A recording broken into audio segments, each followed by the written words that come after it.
Praise the lord.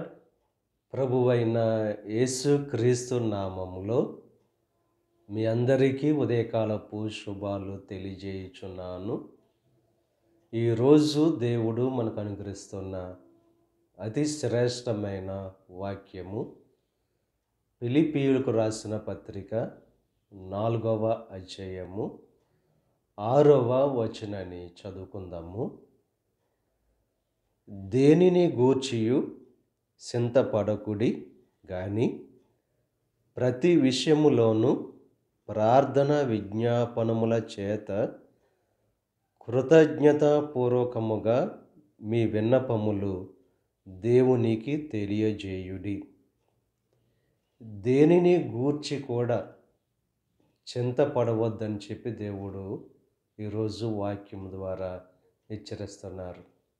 ఈరోజు ఎటువంటి చింత కలిగి ఉన్నారో దాని గూర్చి మీరు చింతపడవద్దు అని చెప్పి దేవుడు వాక్యం ద్వారా తెలియజేస్తున్నారు.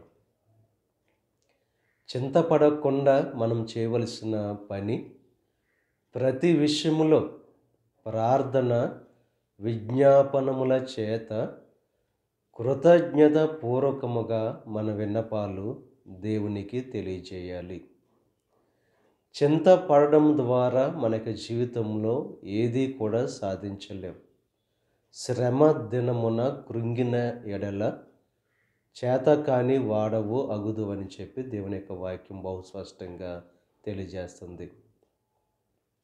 సమస్యలను బట్టి, అనారోగ్యాలను బట్టి, ఇబ్బందులను బట్టి చింతపడితే దాని ద్వారా ఏది కూడా సాధించలేము. కానీ ఏ సమస్య అయితే ఉందో, ఏ బలహీనత అయితే ఉందో దానిని బట్టి ప్రార్థన విజ్ఞాపనముల చేత కృతజ్ఞత పూర్వకముగా మన విన్నపాలు ఎప్పుడైతే దేవునికి తెలియజేస్తామో ఆ సమస్య నుండి మనం విడుదల పొందుకుంటాం.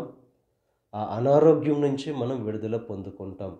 ఉదయకాల సమయంలో అది ఎటువంటి సమస్య కావచ్చు, ప్రతి విషయంలో కూడా ఏ విషయమైతే మీకు ఇబ్బందిగా ఉందో, ఏ విషయమైతే మీకు సమస్యగా ఉందో దానిని బట్టి దేవునికి ప్రార్థన విజ్ఞాపనముల చేత కృతజ్ఞత పూర్వకముగా మీ విన్నపాలు దేవునికి తెలియజేయడానికి ప్రయత్నం చేయాలి.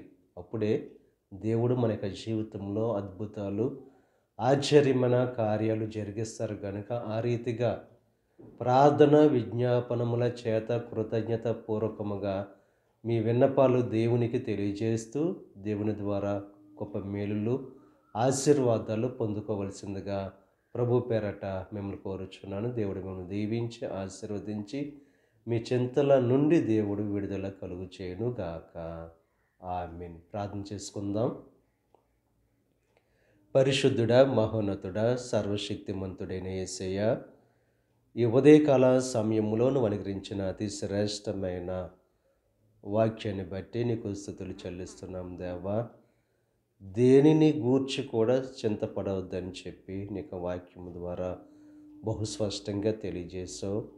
ఎవరైతే చింతల్లో ఉన్నారో వారితో ఈరోజు స్పష్టంగా వాక్యం ద్వారా నువ్వు మాట్లాడావు దేవ. చింతపడకుండా దేవ మేము ప్రార్థన విజ్ఞాపనముల చేత కృతజ్ఞత పూర్వకముగా మా విన్నపాలు నీకు తెలియజేస్తే మా ప్రతి సమస్య నుంచి, ప్రతి బలహీనత నుంచి, ప్రతి ఇబ్బంది నుండి విడుదల కలుగు చేస్తాడని చెప్పి నీకు వాక్యం ద్వారా దేవ మమ్మల్ని బలపరచావు. నీ నామానికి స్తుతులు చెల్లిస్తున్నాం. ఈ ప్రార్థనలో ఏకీభవిస్తున్న ప్రతి ఒక్కరిని దీవించండి, ఆశీర్వదించండి. వారి చింతల నుండి విడుదల కలుగు చేయండి. ఈరోజు తలపెట్టిన ప్రతి కార్యాన్ని సఫలం చేయండి. వారి రాకపోకల్లో నీకు సహాయం అనుగ్రహించండి. ఈ దిన ఆశీర్వాదాలు ప్రతి ఒక్కరి మీద మెండుగా కుమ్మరింపచేసి నీ దీవులతో నింపి నడిపించమని మా ప్రభువైన యేసుక్రీస్తు నామం పేరట వేడుకొనుచున్నాం తండ్రి. ఆమేన్. తండ్రి, కుమార, పరిశుద్ధాత్మ త్రియేక దేవుని యొక్క కృప సదాకాలం మనకు తోడై ఉండి దేవుని యొక్క దీవెనలు ఆశీర్వాదాలతో నింపి నడిపించును గాక. ఆమేన్.